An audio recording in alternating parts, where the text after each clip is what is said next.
buenas noches para todos. Gracias por acompañarnos el día de hoy en esta charla acerca de mucormicosis y talaromicosis a cargo de D'Angelo Clavijo Salazar, estudiante de medicina de séptimo semestre de la Universidad de Caldas y miembro de la junta directiva del grupo de resistencia antibiótica de Manizales GRAM. Muchas gracias por acompañarnos y D'Angelo, el público es todo tuyo. Y entonces en la noche de hoy el tema que nos corresponde va a ser dos micosis. La mucormicosis, que es el tema grande que vamos a abordar más profundamente, y vamos a hablar algunas cosas importantes de la talaromicosis, que es una micosis mucho menos frecuente y un poco más desconocida. Entonces vamos a empezar con la mucormicosis y vamos a hablar primero de su definición. Entonces se define como una agresiva infección angioinvasiva que es causada por hongos filamentosos del subfilo mucoromicotina y del orden de los mucorales. Afecta a inmunodeprimidos y pacientes con enfermedades metabólicas graves. Entonces, en esta definición van a haber tres cosas importantes. La primera es que es una enfermedad agresiva angioinvasiva y entonces esto nos habla de su altísimo angiotropismo. Lo segundo es que, como ven, no es una sola especie lo que lo causa, sino es un orden completo, el orden de los mucorales, entonces van a haber cientos de especies diferentes que me pueden causar esta enfermedad. Y lo segundo es que afecta sobre todo y en la gran mayoría de los casos a pacientes inmunodeprimidos y que tienen enfermedades metabólicas graves que me pueden causar también inmunosupresión. Entonces, por eso vamos a clasificar a esta enfermedad dentro de las micosis oportunistas. Entonces, una cosa que vamos a hacer es aclarar conceptos y es que esta enfermedad ha tenido varios nombres. Entonces, ¿cómo se debe llamar? Mucormicosis o cigomicosis. Entonces, lo primero es que la cigomicosis es un término sombrilla, es decir, un término que generaliza y abarca varias cosas, y es que proviene de una taxonomía anterior, una que ya no está vigente y que agrupaba tanto al orden de los mucorales, que lo vimos en la definición, como al orden de los entomoptorales. Entonces, esto hablaba de una enfermedad, hablaba más bien de este término, hablaba de dos enfermedades, estas dos que nombramos.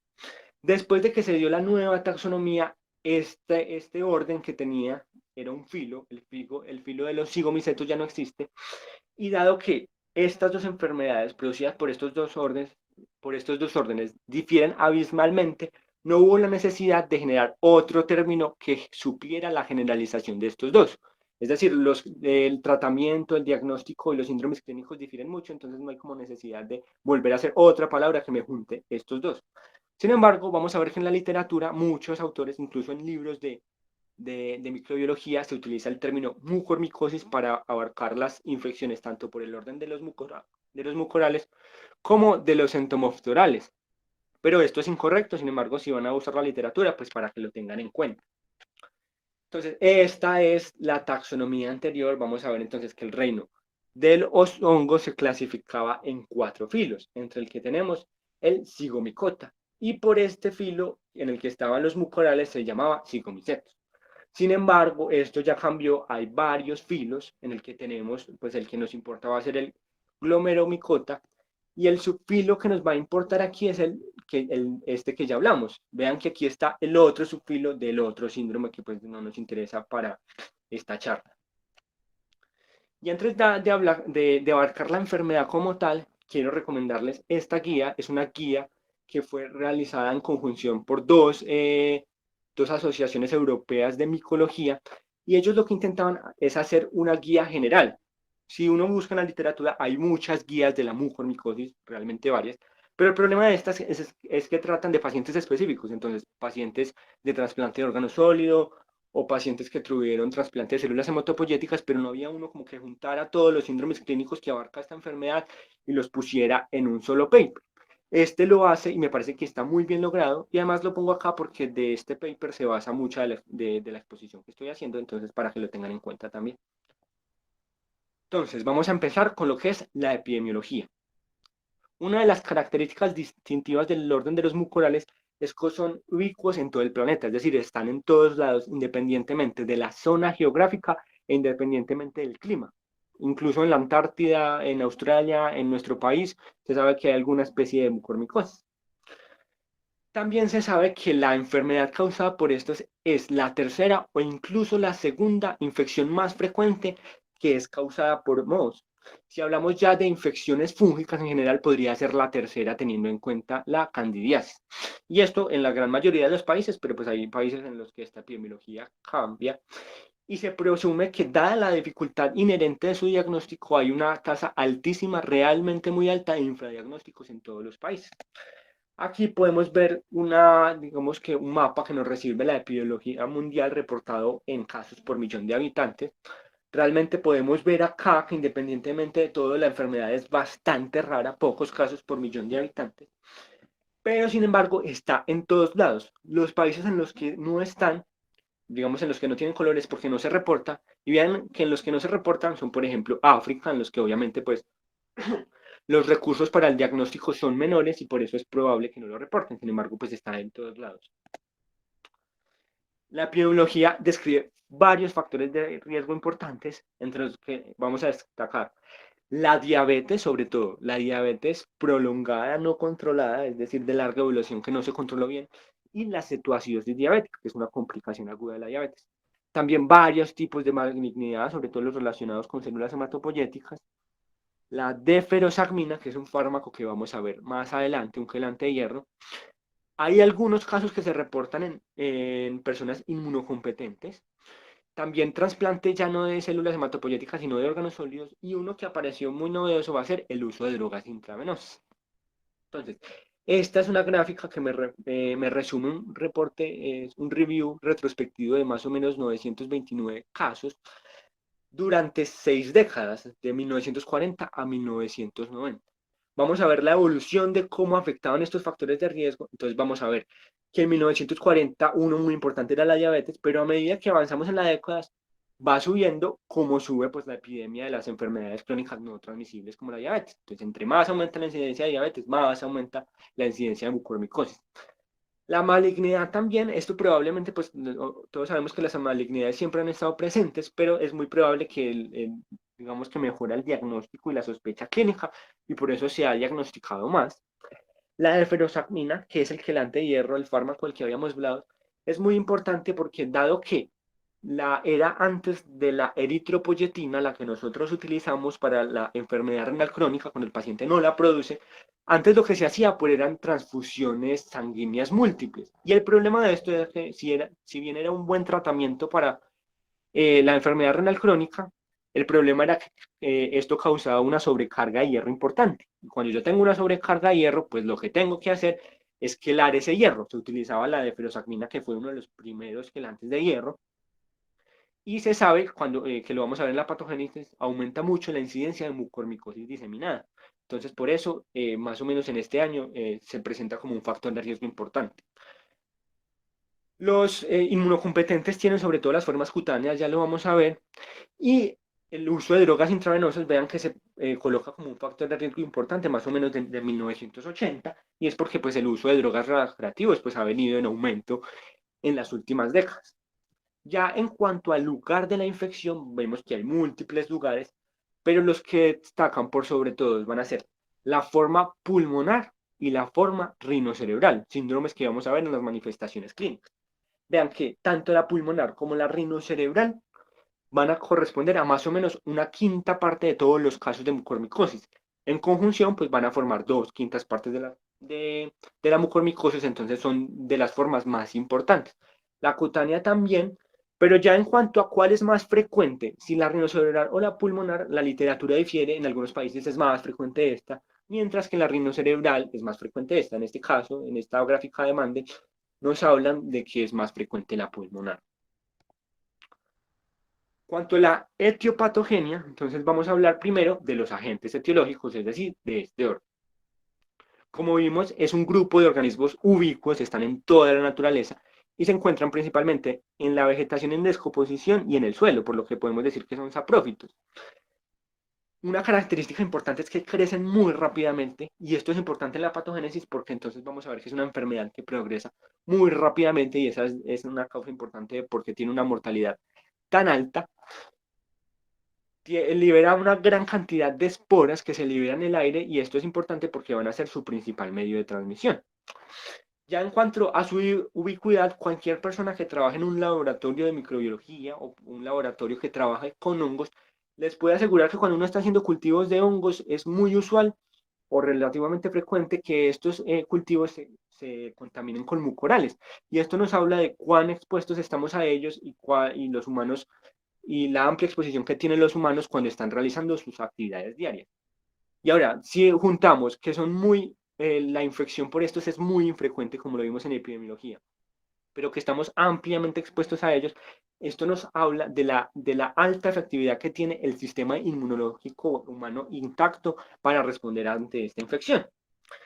Entonces, ya en cuanto a su morfología, ya hablando de la morfología de estas, pues vamos a ver que son hongos filamentosos, es decir, son mohos, en contraparte a los hongos levaduriformes, ¿cierto? Los redondos o los dimórficos que pueden cambiar estas dos formas. Entonces, estos son filamentosos, entonces su unidad estructural van a ser las hifas. ¿Cómo es la estructura de estas hifas? Estas hifas van a ser, primero que todo, anchas irregularmente.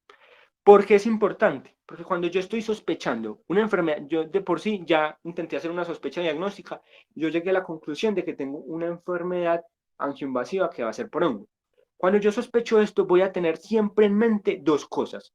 Puedo tener una mucormicosis, pero también muy importante, puedo tener una aspergilosis.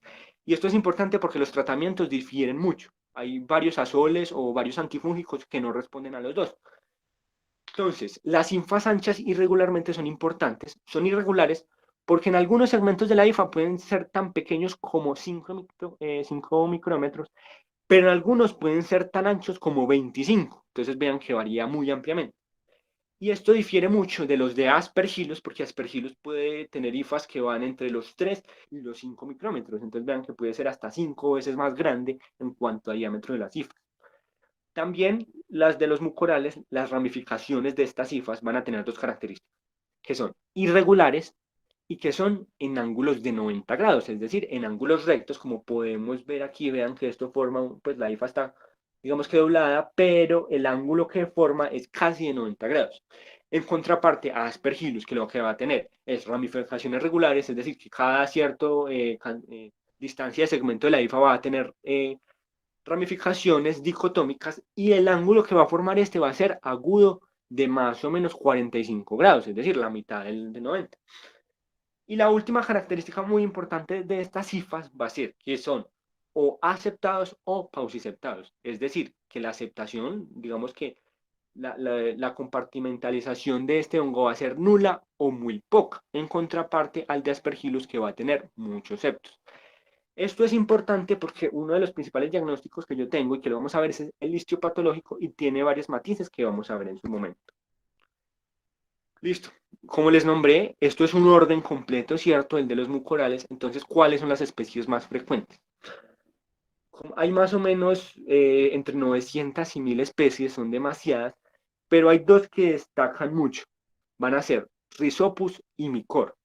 Y entre los dos es mucho más importante Rhizopus porque van a corresponder a más o menos el 50% de los casos. Entonces, si yo tengo una mucormicosis, yo puedo decir que es Rhizopus y tengo más o menos el 50% de probabilidad de acertar.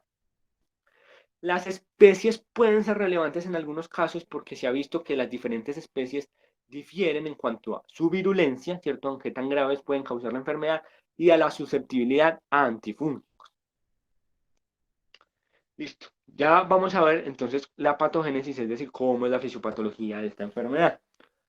Lo primero es que el mecanismo primario para la infección, la transmisión de esta enfermedad, va a ser principalmente la inhalación de las esporas liberadas en el aire, que pues ya lo sabemos, son ubicuas, están en todos lados.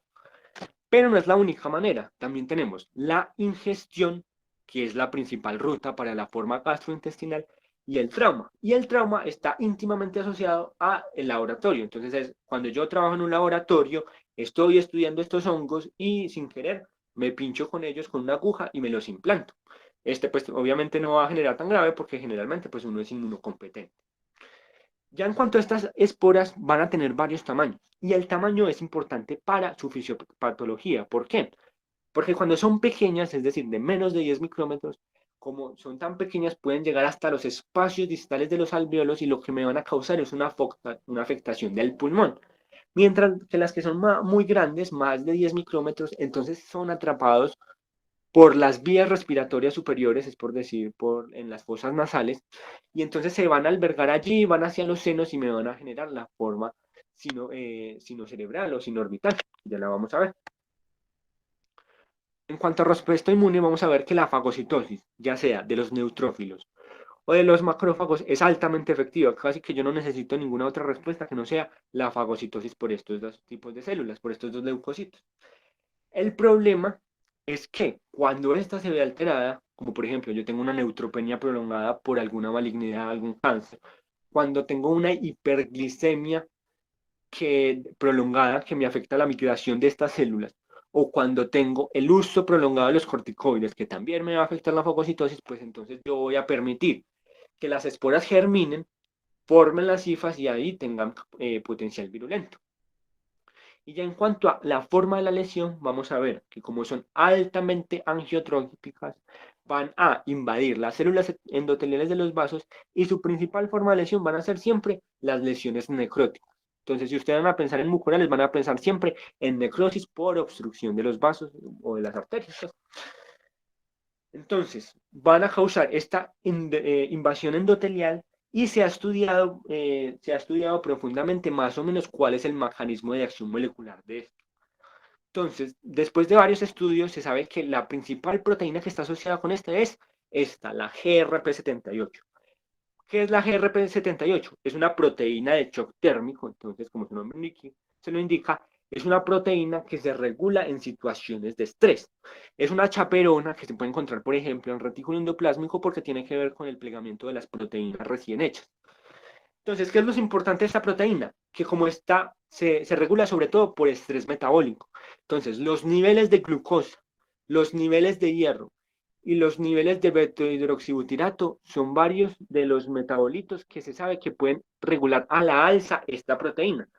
Entonces, esto es muy importante porque me explica cómo los pacientes que tienen diabetes y los pacientes que tienen, por ejemplo, hemocromatosis, entonces, un paciente con diabetes va a tener crónicamente elevado el nivel de insulina y si tiene cetoacidosis, el nivel de beta-hidroxibutirato me va a elevar a la alza esta proteína y a los mucorales les va a quedar más fácil realizar su invasión y va a ser más probable que yo me enferme por esto.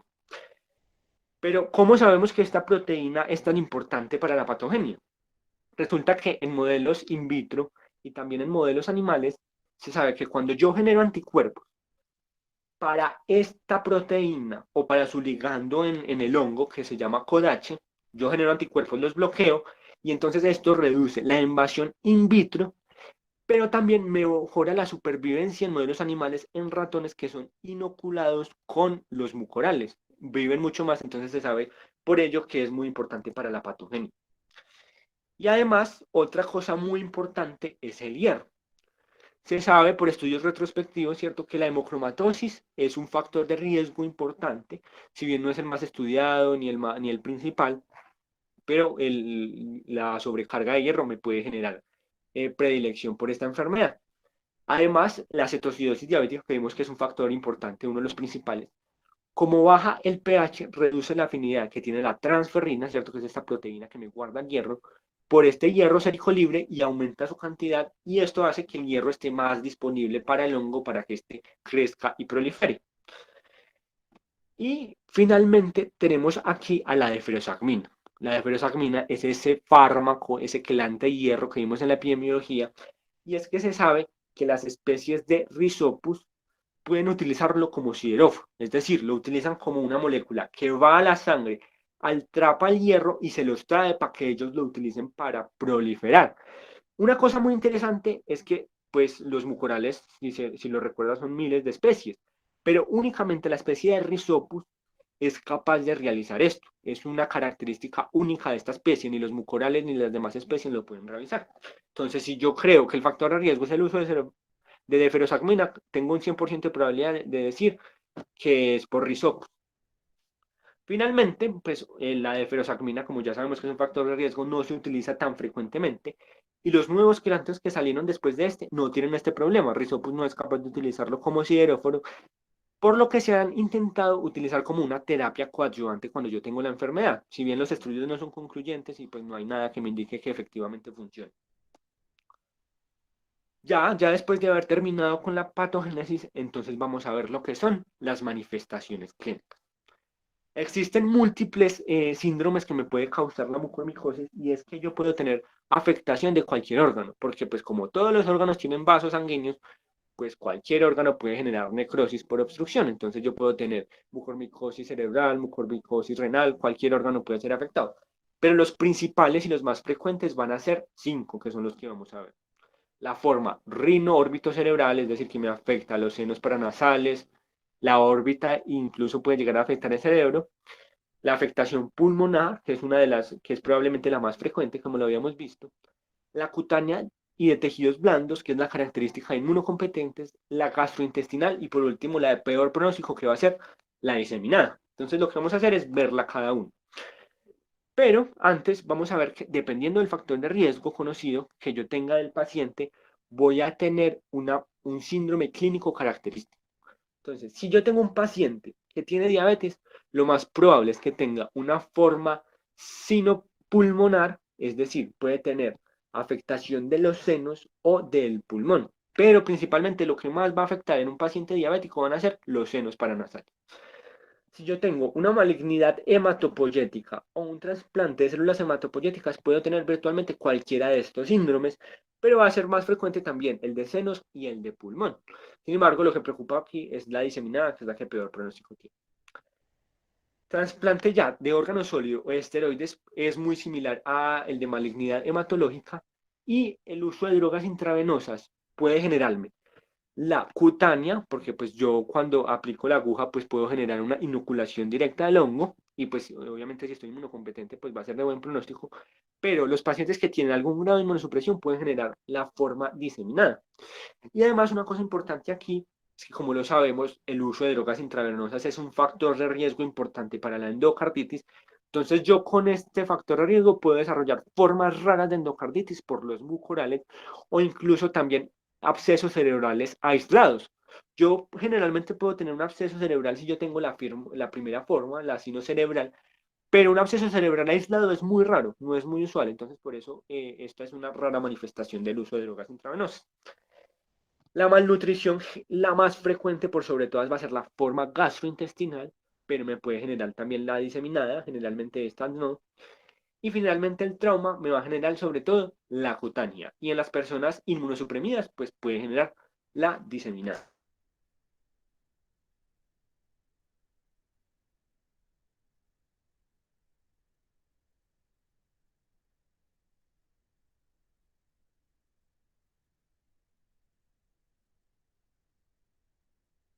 Es que la presentación inicial es indistinguible de cualquier otra causa de sinusitis. Entonces voy a tener la descarga mucopurulenta, el dolor de la palpación de senos, todas las características clínicas que son de la sinusitis.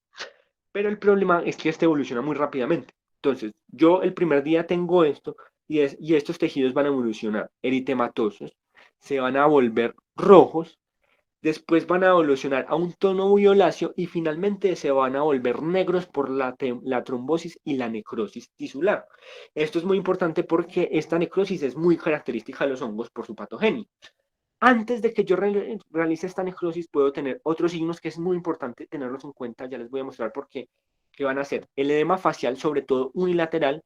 Es muy común que la mucormicosis afecte solo un lado. Puede afectar los dos, pero es más común que solo uno.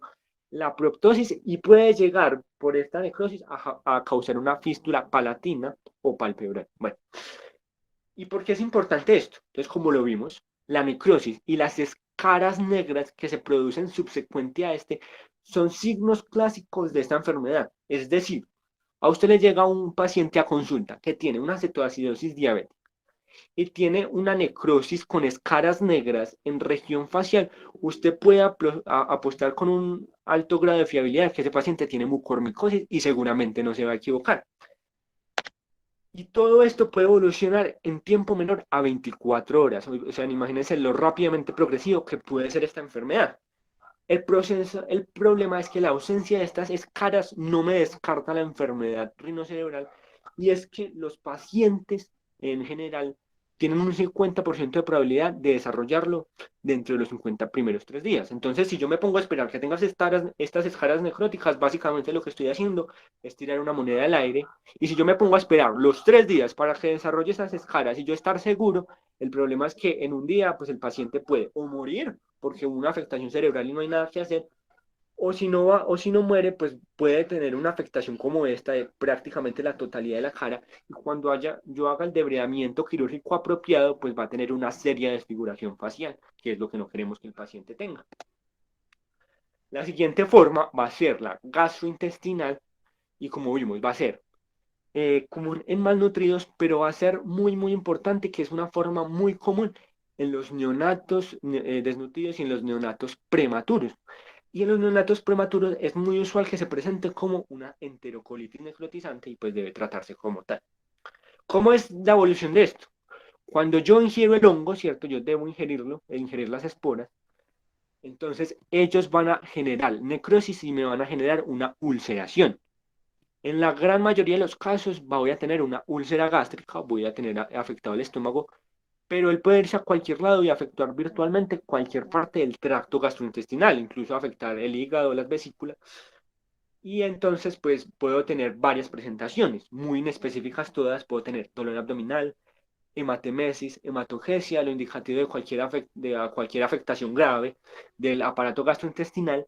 Incluso puede llegar a tener un abdomen agudo, ya sea por la peritonitis, porque entonces esta ulceración terminó por perforarse, o porque yo tuve una obstrucción de los vasos, lo característico de esta enfermedad, y esto me generó una isquemia mesentérica, una isquemia colónica, y pues voy a tener un cuadro muy grave, un abdomen agudo. Dado la dificultad de este diagnóstico que hemos mencionado muchas veces, hay una altísima mortalidad y un pobre pronóstico. El único de los pocos antecedentes que pueden destacar, aparte de los clásicos de la mucormicosis, van a ser que se relaciona mucho con el uso de bebidas herbales. Entonces, estas bebidas naturales que se supone que curan es uno de los factores, es un factor de riesgo importante para yo poder sospechar que un paciente tiene esta afectación, meterse a estas heridas y generarlo. Sin embargo, tienen buen pronóstico dada su inmunocompetencia, y la evolución va a ser la siguiente. Ellos van a generar primero un área indurado que puede tener las características de una celulitis, y después esta área indurado se va a ulcerar generando una lesión muy similar al ectima, que si recuerdan el ectima es una ulceración que afecta hasta la dermis, causada usualmente por ejemplo por piógenes, y esta ulceración va a cicatrizar con una escara negra, característica de la mucormicosis en este lugar, exclusivamente este lugar donde se hubo la inoculación. Tiene un buen pronóstico si se trata rápidamente, incluso en pacientes inmunocomprometidos, y la diseminación no es usual en los inmunocompetentes, pero puede haber amplia afectación de los tejidos profundos si el paciente tiene algún grado de inmunosupresión. Tenemos esta que va a ser la de peor pronóstico, es la mucormicosis diseminada, y es que como lo vimos, puede afectar virtualmente cualquier órgano, dado que todos tienen vasos sanguíneos. Entonces, el principal factor de riesgo fue, ya no lo es porque pues ya sabemos que sí ya no se utiliza tanto, la deferoxamina. Pero también se ve en varias clases de malignidad en pacientes de trasplante, ya sea de células hematopoyéticas o de órganos sólidos, y también se ve mucho en los vellones de quemados en los pacientes que tienen quemaduras graves, para que lo tengan en cuenta. Entonces, las quemaduras graves también son un factor de riesgo que hay que tener en cuenta para yo sospechar esta enfermedad. La tasa de mortalidad es pésima, puede ser tan alta como el 97%, generalmente mayor del 90%. Entonces, pues, el paisaje es desolador porque casi todos los pacientes, si no son todos, se nos van a morir. Y entonces, como el diagnóstico es muy difícil y progresa tan rápido y la mortalidad es tan alta, casi todos los diagnósticos se van a hacer post-mortem. Es muy difícil que yo diagnostique una mucormicosis diseminada mientras el paciente esté vivo. Y finalmente, probablemente la más común, quizás la más importante, va a ser la mucormicosis pulmonar, que es la que vamos a ver más a fondo. Entonces, es la forma más común en los pacientes neutropénicos prolongados, en los trasplantados, y también es muy importante los que usaron deferoxamina. Tiene una clínica inespecífica, entonces puede producir una clínica de neumonía que es refractaria a antibióticos de amplio espectro, con tos no productiva, con disnea progresiva, dolor torácico, Algunas veces puede ser tan grave como general, hemorragia alveolar difusa, hemoptisis, varios cuadros graves, pero en general los síntomas son, si bien específicos, también son muy sutiles incluso en etapas tardías de la infección. Esta es la forma que más puede tener al paciente vivo, puede durar 1 o 2 semanas y puede tener síntomas sutiles durante el transcurso de toda esa enfermedad. El diagnóstico también es duro porque puede ser incluso más fácil sospechar una enfermedad fúngica invasiva, pero cuando yo sospecho esta, entonces tengo que diferenciar si lo que me lo está afectando es una mucormicosis o tengo por el contrario una aspergilosis. Una vez que yo sospecho una enfermedad fúngica invasiva, las pistas que tengo para diferenciar entre estos dos agentes van a ser la profilaxis previa con voriconazol, que es uno de los azoles que tiene efectividad contra aspergillos, pero no contra los mucorales, y también varias pistas en cuanto a laboratorios e imágenes que vamos a ver más adelante. Entonces, vamos a seguir con lo que es el diagnóstico. ¿Cómo diagnostico yo esta enfermedad? Como lo vimos, el diagnóstico es desafiante, la clínica es inespecífica y el tratamiento generalmente no se da apropiadamente. Entonces, por eso es fundamental que siempre tengamos en cuenta todos los factores de riesgo para yo poder sospechar esta enfermedad lo más rápido posible y el paciente tenga el mejor pronóstico. ¿Por qué es importante? Entonces, vean, el 84% de pacientes en esta serie de casos que tenía leucemia o trasplante de células hematopoyéticas, que es uno de los factores de riesgo más importantes, no tuvo un tratamiento oportuno, entonces casi ningún paciente lo tiene. Y el retraso de 6 días en la administración de la anfotericina B, que vamos a ver que es la terapia de primera línea, puede duplicar la mortalidad. Es decir, si yo tengo un paciente con una forma clínica que tenga buen pronóstico, que podría ser 30%, que es de muy buen pronóstico para esta enfermedad, y yo no le doy en los primeros 6 días, el paciente generalmente va a tener una mortalidad del 60%, se va a duplicar. Entonces, pues obviamente no debemos esperar para estudiar el tratamiento oportunamente. El diagnóstico, vamos a centrarnos sobre todo en el diagnóstico de la mucormicosis pulmonar y la principal arma diagnóstica que yo tengo para la sospecha de una afectación pulmonar va a ser siempre la tomografía. ¿Por qué? Porque la radiografía usualmente aporta pocos datos para el diagnóstico, sobre todo en los pacientes inmunosuprimidos es difícil. Y la resonancia magnética no hay como muchos signos específicos de esta enfermedad, pero sí es muy útil cuando yo tengo la forma rinocerebral para ver la afectación de los tejidos blandos. Entonces, si yo voy a utilizar una resonancia magnética, preferiblemente la voy a reservar si hay afectación rinocerebral. Finalmente, hablando ya de tomografía, existen pocos signos sugestivos de la enfermedad fúngica invasiva y así sean sugestivos de esta, es difícil diferenciarlo de los mucorales y del aspergillus. Pero en esta charla vamos a destacar dos, que es una de las principales cosas que yo quiero que se lleven de esta charla. El signo del halo y el signo del halo invertido, que ya los vamos a ver. ¿Qué es el signo del halo? El signo del halo es básicamente un signo tomográfico y lo que yo voy a ver es una consolidación central, como la que vemos aquí, vean que hay una consolidación, y está rodeado por una opacidad en vidrio esmerilado. Esta, no es, esta puede ser específica de la enfermedad fúngica invasiva con los factores de riesgo correctos, pero también hay muchas otras enfermedades que me la pueden causar y muchos otros tipos de micosis fuera de aspergillus y los mucorales. Entonces, si yo sospecho de entrada una enfermedad fúngica invasiva, entonces estoy entre el aspergillus y los mucorales, una pista diagnóstica que yo puedo utilizar es que, y está escrito en la literatura, si tengo afectación preferiblemente de los lobos superiores, yo puedo apostar más a que probablemente tengo una mucormicosis. Sin embargo, si los lobos inferiores son los que más están aceptados, es más probable que sea aspergillus.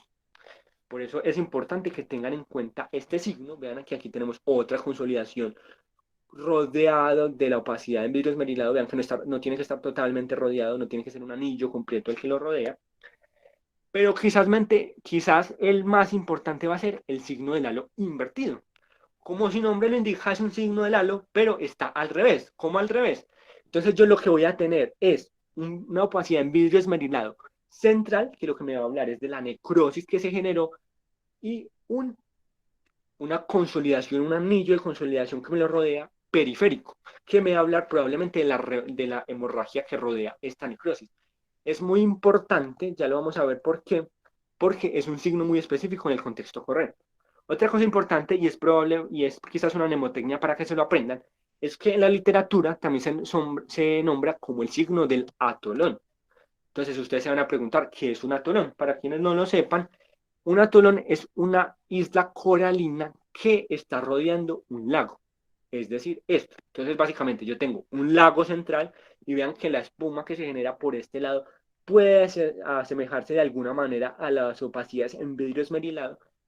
Y este arrecife de coral que lo rodea, pues va a ser la consolidación, ¿cierto? Entonces vean que hay mucha semejanza en estos dos, por eso es que recibe este nombre y es una buena manera de que se lo aprenda. Porque es importante. No es, en general no es muy específico, está asociado. Clásicamente, si ustedes piensan en signo del halo invertido, lo primero que debería venírseles a la mente es, o lo clásico es la neumonía criptogénica organizada. Y no solo esa la producen, sino que hay varios tipos de malignidades de pulmón, otras infecciones como por ejemplo la coccidioidomicosis, la neumocistosis y la aspergilosis. Entonces vean que hay un amplio arsenal de posibilidades para yo sospechar cuando tengo este signo.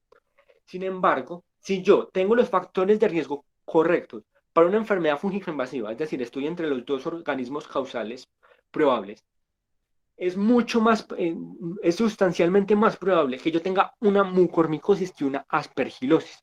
Esto es muy importante porque generalmente la aspergilosis es por mucho más frecuente que la mucormicosis. Sin embargo, en este contexto, yo debería sospechar más probablemente una mucormicosis y debería darle el tratamiento apropiado que me cubra a este hongo inmediatamente. Por eso es que es importante que tengan en cuenta estos signos. Ya en cuanto a otras ayudas diagnósticas, vamos a tener la angioTAC pulmonar, por ejemplo.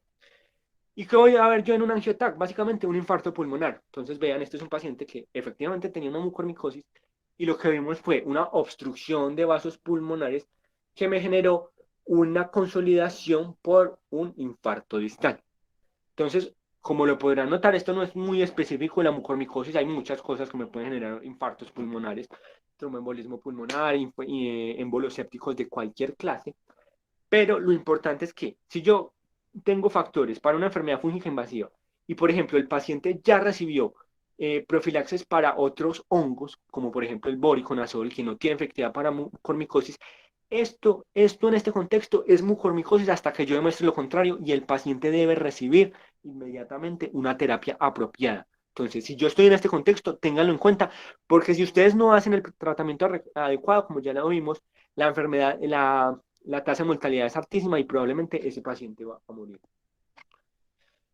Otras ayudas, entonces tenemos la resonancia, que como ya lo vimos, en mucormicosis pulmonar no es que se utilice mucho, se resuelva más bien para la afectación de los senos, pero pueden verse algunos hallazgos. Generalmente yo voy a tener, en un T1, voy a tener una hipodensidad de gran tamaño.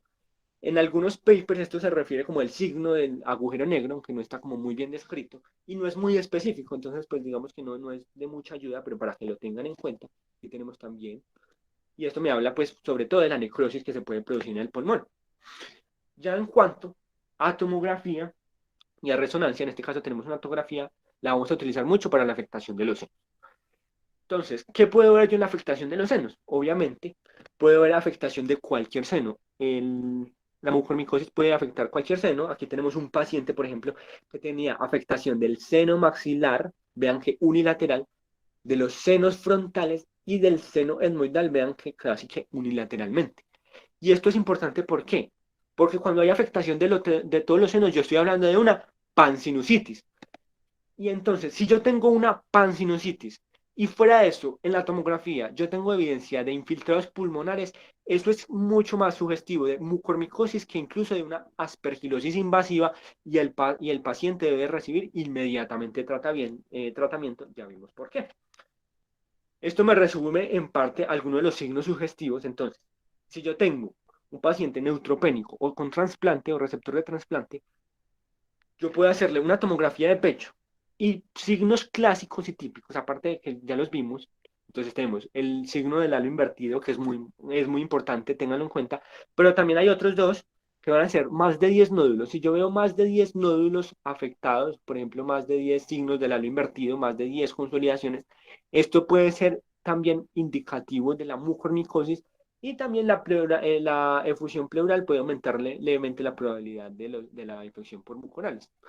Además, en los pacientes con cetoacidosis diabética, y yo sospecho una enfermedad de los senos, entonces en la tomografía también es clásico que haya destrucción de esto, del hueso de estos senos, del hueso que compone estos senos, y también que haya afectación de la órbita ocular. Entonces vean que hay una afectación rápidamente progresiva, sobre todo en el primer día, y también la afectación del cerebro, que pues obviamente va a ser muy lamentable. Ya por fuera de las imágenes, una de las pruebas más importantes que necesitamos tener en cuenta en la mucormicosis va a ser el estudio histopatológico. Entonces, ¿qué voy a ver yo en el estudio histopatológico? Entonces voy a tomar una muestra y lo que voy a ver yo son las cifras características que no se van a pigmentar en las tinciones que son hematoxilina de eosina de toda la vida, la tinción PAS o el ácido periódico de Schiff y también la gromoricrocod. Estas lo que hacen es que tiñen el tejido alrededor, me muestran cómo hizo la lesión, pero no tiñen las cifras como tal.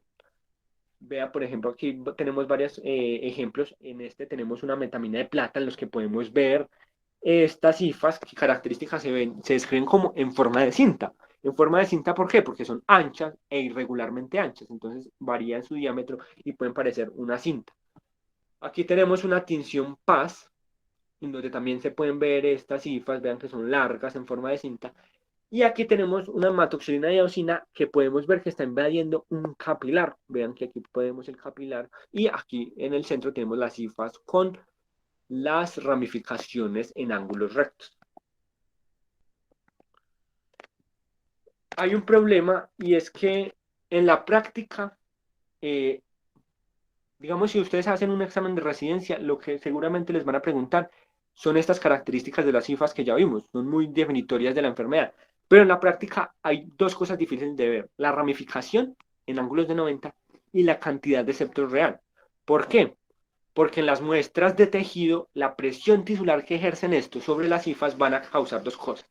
Primero, las cifras se pueden doblar y van a generar como fraccionamientos que pueden simular septos. Cuando yo lo hago en una persona inexperta, yo puedo creer que eso es un septo. Y además, el ángulo apropiado de las ramificaciones se pueden perder. Entonces, estos no son como, digamos, morfologías fiables para yo diferenciar los mucorales de las aspergillus. Mientras que las características que sí son fiables, entonces van a ser que son más anchas e irregulares, como ya vimos, pues es difícil que la presión tisular deforme el ancho de estas cifras, y además que son irregulares, ¿cierto? El diámetro cambia mucho, mientras que en aspergillus, pues generalmente el diámetro está muy conservado a lo largo de la vida. Aquí tenemos otra tinción que ya no me tiñe el tejido alrededor, sino que me tiñe directamente el hongo, el blanco de calcoflúor, que lo vimos cuando nuestro compañero Luis hizo la charla de métodos diagnósticos. Y vean que en el D y en el F, en las imágenes, vamos a tener precisamente una especie de risopus. En este espacio vamos a tener un diámetro de 7.7 micras, mientras que aquí vamos a tener un diámetro cercano a las 25 micras. Vean que cambia no uniformemente. Y en este vamos a tener una especie de aspergillus. Vean que las ramificaciones tienden a ser más, no tienden a ser en 90 grados, sino más bien en 45, y tienden a ser muy angostos. En este caso tenemos un diámetro de 2 micrómetros, muy inferior a lo que tenemos con los mucorales. Ya aparte de las imágenes y los estudios histopatológicos, vamos a tener algunos de laboratorio. Y entonces vamos a tener, por ejemplo, la medición de antígenos de los hongos, destacando que van a ser el galactomanano y el 1,3 beta-dextroglucano. En el contexto de la mucormicosis no tienen prácticamente ninguna utilidad. ¿Por qué? Porque la pared de las cifras de los mucorales no tiene ninguno de estos dos antígenos, carecen completamente de estos. Entonces, pues su ausencia no me dice nada y por ejemplo, su positividad pueden hablarme tanto de que yo debería sospechar un diagnóstico diferencial más bien, pero también de que yo tengo una infección mixta. Entonces, igual yo tengo que sospechar mucormicosis independientemente de estos salen positivos o no.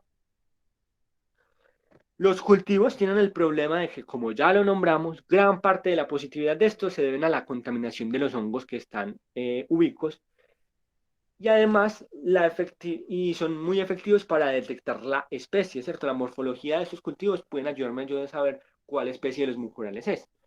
Tienen mucha relevancia epidemiológica, pero los estudios muestran que diferenciar entre especies en la práctica clínica no tiene mucha utilidad porque si bien la virulencia y los agentes antifúngicos pueden cambiar, el desenlace clínico no se altera demasiado, entonces pues no resulta costo efectivo.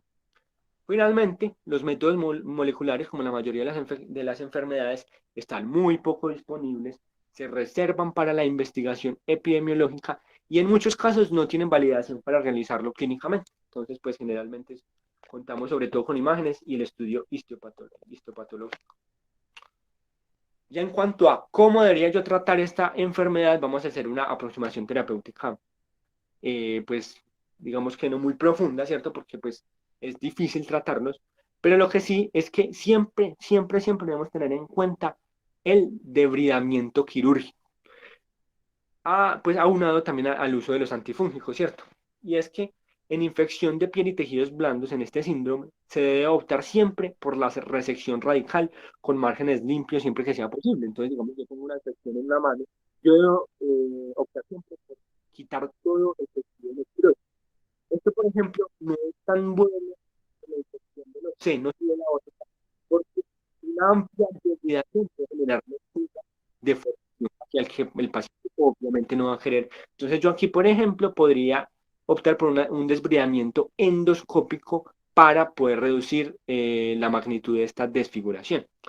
Finalmente, en cuanto a la forma pulmonar, algunas veces se puede requerir desbridamiento, una lobectomía, pero en los pacientes que tuvieron larga evolución, por ejemplo, 1 o 2 semanas, el compromiso probablemente va a ser extenso. Entonces, ese paciente no va a ser candidato a que yo le quinte casi todo el pulmón porque el compromiso fue muy extenso. Entonces, pues yo me voy a quedar solamente con el tratamiento médico. En cuanto a tratamiento médico, pues nos vamos a enfocar sobre todo en los agentes antifúngicos. ¿Cuáles hay? Entonces, vamos a ver estos antifúngicos, vamos a resaltar sobre todo los azoles, todos estos, y los polienos. Los polienos son sin duda alguna la primera línea, es decir, la anfoteresina B, preferiblemente en su forma lipoidea, en su forma liposomal. Y los azoles, vamos a ver que dependiendo del tipo puede o no tener actividad. Vean que el fluconazol no tiene ninguna actividad, absolutamente ninguna, contra los mucorales, así como el boriconazol tampoco. Entonces es importante porque tanto el boriconazol, que vimos que se utiliza de, en profilaxis para aspergillus y el fluconazol, que es también muy utilizado en profilaxis por cándida, se ha visto que aumenta la incidencia de mucormicosis.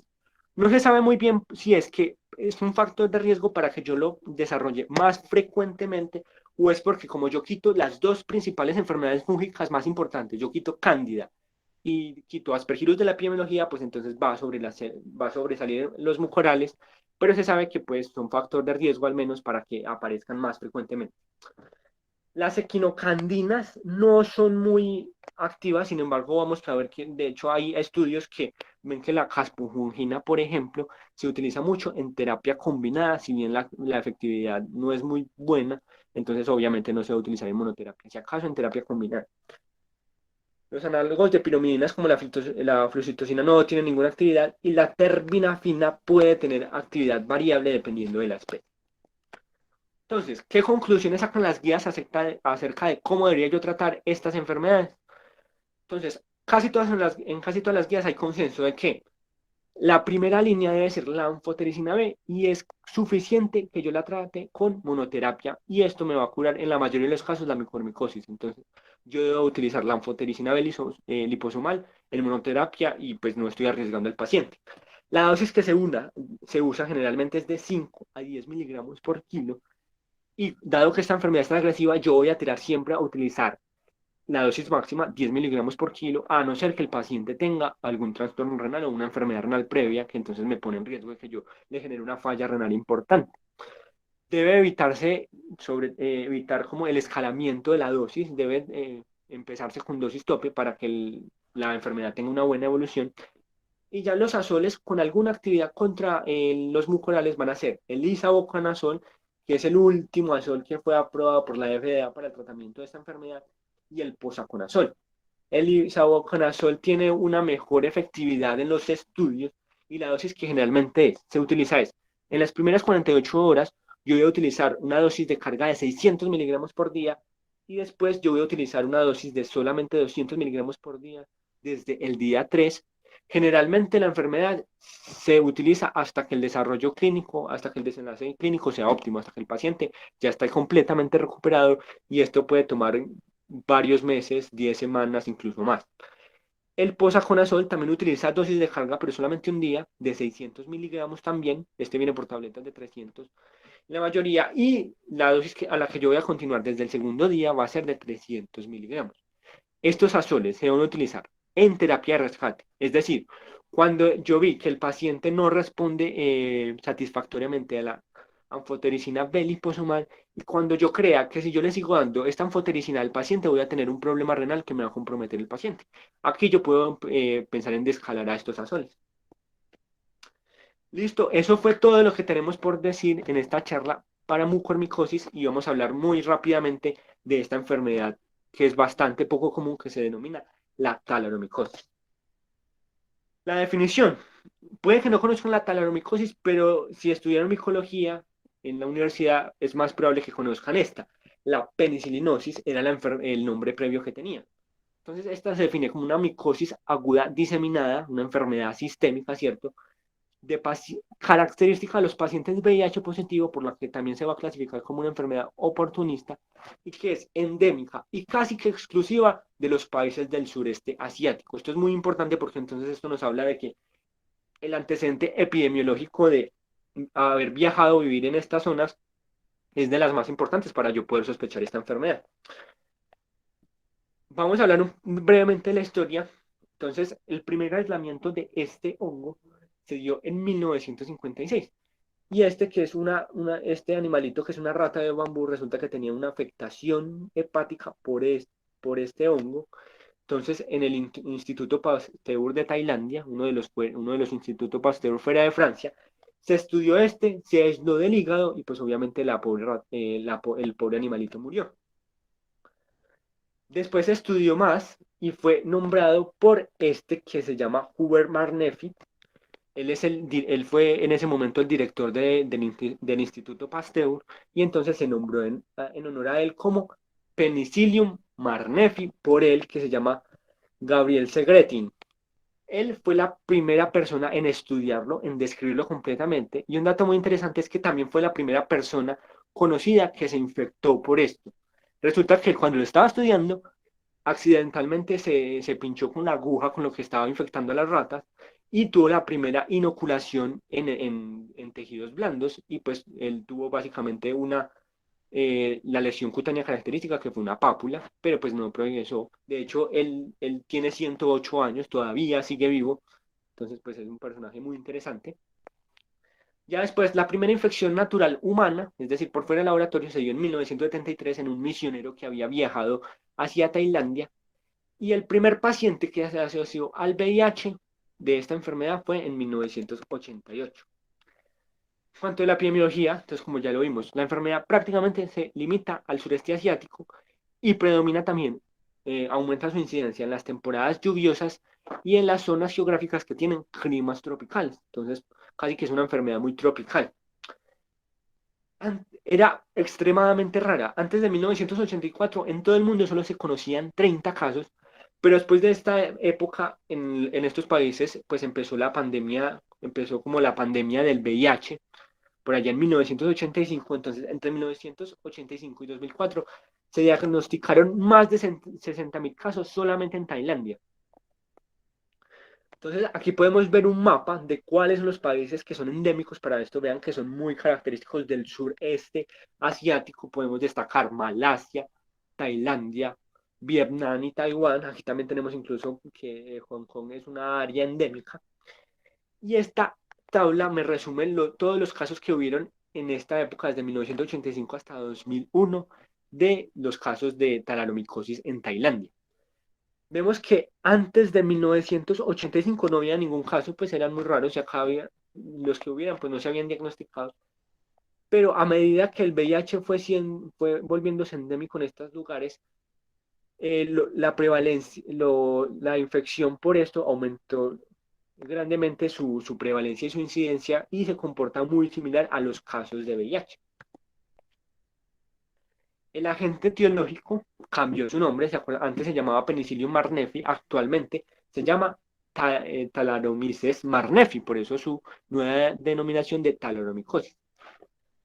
Tiene dos características importantes. Es un hongo dimórfico térmico, es decir, a los 25 grados tiene una forma micelial, una forma filamentosa, pero a la temperatura corporal o a los 37 grados va a tener una forma levaruliforme. Y la segunda característica muy importante es que es intracelular facultativo.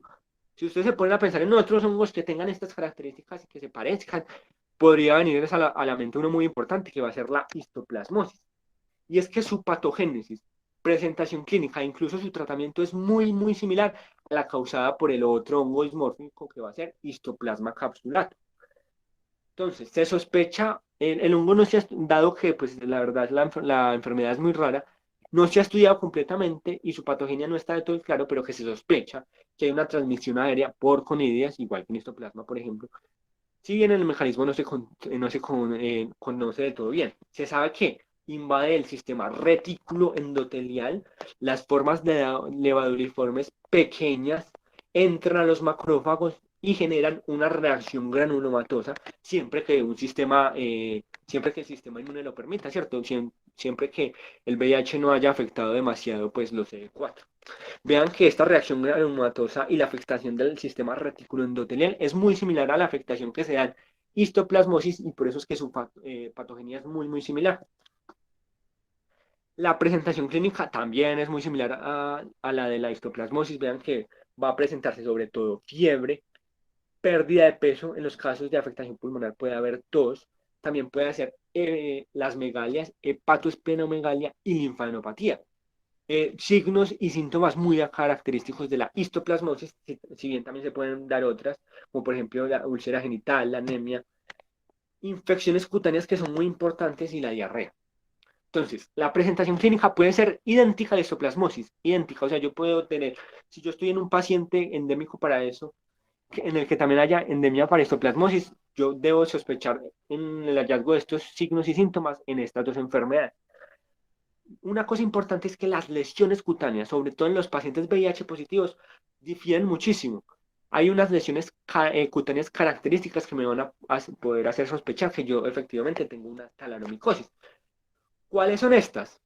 Entonces, se sabe que los pacientes aquejados con esta enfermedad pueden tener entre un 50 y un 70% las afectaciones cutáneas características. ¿Cómo es esta afectación cutánea?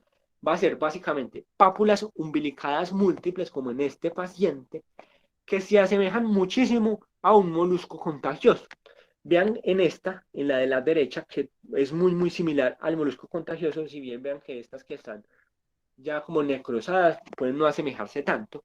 Entonces, si yo tengo un paciente que tiene una mezcla entre la enfermedad sistémica de una citoplasmosis y la enfermedad cutánea de un molusco contagioso, yo puedo asegurar, y pues obviamente en una zona endémica, yo puedo asegurar casi con seguridad que el paciente tiene una talaromicosis.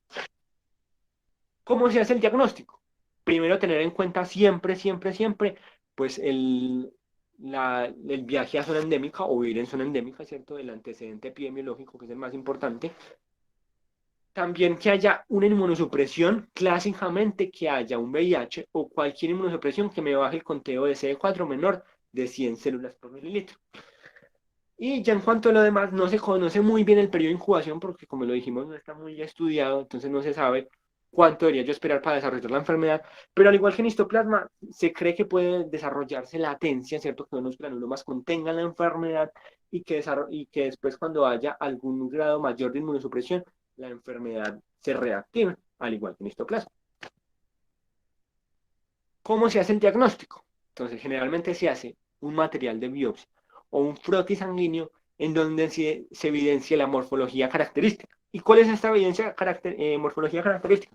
Yo voy a ver macrófagos que intracelularmente tienen formas levaduriformes y de pequeño tamaño, muy similares, muy, muy similares a las de histoplasma. ¿Cómo puedo yo diferenciarlas en el caso de que yo sospeche ambas? Resulta que estas tienen una aceptación central, hacen como una fisión binaria y mientras la hacen hay un septo en toda la mitad que no es común verlo en histoplasma. Entonces, esta puede ser una de las formas de diferenciarlos. Además, es que dentro de los laboratorios, la medición del galactomanano, que como vimos en la charla de métodos diagnósticos, es casi que específico de la aspergilosis, puede mostrar reactividad en 2/3 de los casos. Entonces, este también me puede hacer sospechar si un galactomanano está positivo, que efectivamente el paciente podría tener una talaromicosis. La mortalidad puede ser tan alta como el 97%, si bien se parece mucho a la forma diseminada de la mucormicosis, tiene un pésimo pronóstico, sin tratamiento seguramente el paciente se va a morir, es casi que seguro. Y el régimen utilizado, al igual que en la mucormicosis, va a ser la anfotericina la anfotericina B en dosis de 0,6 miligramos por kilo por día. Y si no, como régimen de continuación se debe utilizar el itraconazol. El principal azol que yo debo utilizar en Talaromyces va a ser el itraconazol. La mortalidad es menor con anfotericina B, por eso es que yo utilizo de primera línea este. Sin embargo, que se sabe que el itraconazol reduce, si bien no tanto la mortalidad, sí reduce las recaídas de la infección. Es decir, que yo vuelva a tener la infección después de que lo trate. Entonces, por eso se prefiere que yo tenga inicialmente 2 semanas de anfotericina B, pero que después, hasta la resolución del cuadro completo, yo utilice oralmente el itraconazol. Y listo, eso es todo. Muchísimas gracias. D'Angelo, muchas gracias por la conferencia, creo que estuvo muy completa. Es un hongo que es raro, realmente no se habla mucho de él, pero creo que con la mejoría en los métodos diagnósticos, como usted dice, va a aumentar. Yo tengo más un comentario, más que una pregunta, un comentario. Me parece que mencionó algo, pero creo que no de esa forma. Lo que pasa es que en una publicación en un estudio que está mostrando, en el último Congreso de Infectología de Cartagena, mostraron unos datos con preocupación que todavía apenas estaban como analizando bien, porque había un aumento de la incidencia de casos de mucormicosis en pacientes que estaban recibiendo profilaxis con voriconazol y algunos con fluconazol. Cuando lo comparaban con los grupos que no recibían profilaxis, pues claramente la incidencia era muchísimo mayor, o sea, notablemente mayor. Eso porque pues normalmente se ven una, dos mucormicosis, verá una persona a lo largo de su vida, incluso siendo infectólogo, pero estamos diciendo que en unidades de trasplantados ya eran 3, 4, 5, o sea, una incidencia bastante elevada.